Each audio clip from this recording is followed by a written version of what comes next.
Hello,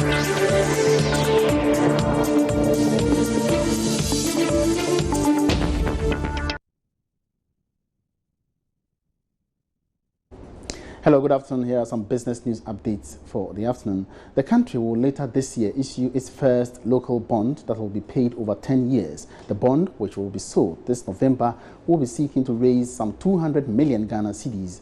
But could this help reduce the cost of credit in the country? George Duafe tells us more. For persons close to government, the decision to go ahead with this long-dated bond couldn't have come at a better time. This is because government had complained about the time it often had to pay back most of these bonds. It was therefore looking at ways to lengthen the time, hence the decision to issue more 7-year bonds and now a 10-year bond. The Finance Ministry had argued that issuing these long-dated bonds will leave the short-term borrowing space for businesses, whilst government concentrates on long-dated bonds, so you can have enough time to use some of these funds for major infrastructure projects in the country. Some analysts say the development could go a long way to reduce the cost of borrowing in the short term as government concentrates on long-term bonds. Some economists have argued that the main drivers of the cost of borrowing in the country are inflation rate and treasury bills, rather than the Bank of Ghana's policy rate. Currently, government is borrowing on short-term notes with an interest rate of about 23% and 24% on long-dated bonds.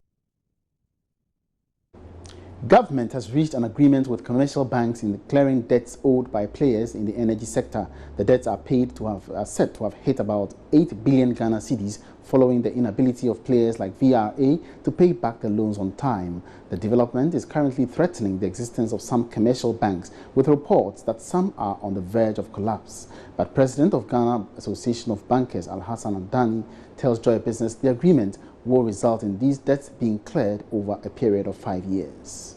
So long as that tax flow is stable and your source of repayment is no longer in doubt, the threat of further impairment is removed. Because if those debts were still sitting on the books of the financially distressed state-owned enterprises, then there's no certainty of payment. But under ESLA, the certainty of payment is there, the tax levy flow. And we've looked at the cash flow models. In 5 years, all of that should go.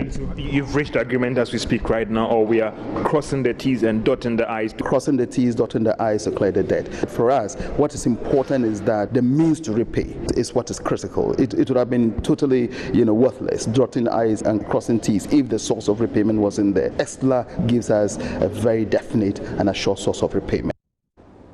And that's all in business for now. Join me again at 1 p.m. shortly for The Market, please. My name is Emmanuel Ampwaji Riafe.